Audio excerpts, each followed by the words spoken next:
taxes. Talk to us about what's being done to make them fair for residents. One of the things we talk about when we talk about taxes is always about budget. When we talk about budgets, typically people say increase the taxes no more than 3%, no more than 4%. The unfortunate part of doing that is that increases are not necessarily aligned to the priorities and services that Calgarians want. One of the things I've been trying to do, especially given that I was a former administrator of the city, is ensure that our tax rate increases are tied to the cost of service that people need and that people want, not to spend tax dollars on things that are not within our jurisdiction, such as things that the federal government and provincial government need to do.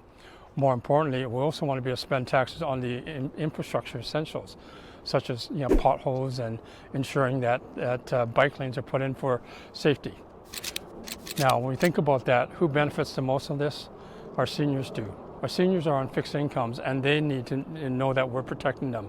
Also at the same time, the people who are working professionals. They need to understand that we're not just spending money for the sake of spending money, but rather we're spending money in the responsible sort of way. That responsible sort of way is obviously keeping up with inflation, keeping up with population growth, but also making sure that our budgets are kept to a point that people can afford that.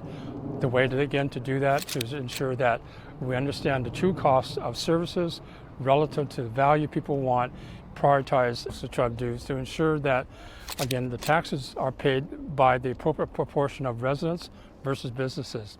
Over the course of the last 3 years, we've seen council directing more non-residential taxes to the residents. When you consider seniors and working professionals, their increases in salaries, increases in pension is not keeping up with inflation.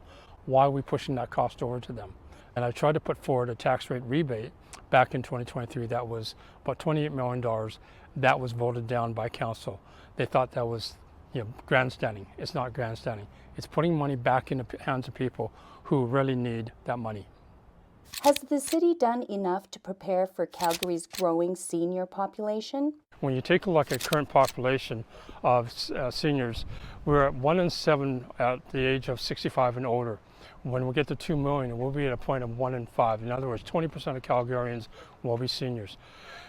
This is something that's really crucial to me. We want to be sure that the city is providing all the appropriate resources for seniors to live at home, also enjoy the comfort of the communities, but also at the same time be prepared that if they have to move into assisted living facilities, that we are creating the land for that affordable housing.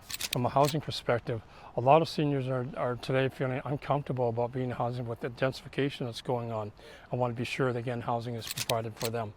So when you talk about the infrastructure of cities, for example, I hear from seniors all the time, they can't get in their recreation pools because there's not enough pool hours for seniors to get into. By providing those services, seniors feel, more comfortable and perhaps not even socially isolated, especially if they're on their own. Right behind us, we got the Bethany Care Center, and they are one of several long-term care facilities. We have different ranges of care facilities that are within the city's control, particularly lodge programs that Severa for seniors are responsible for which I'm a board member. One of the things I want to be sure is that we have not only care facilities like this, not only lodge facilities like that, but also allowing people to age at home as much as possible. I want to be compassionate to our seniors, particularly those that have taken care of us as we grow up.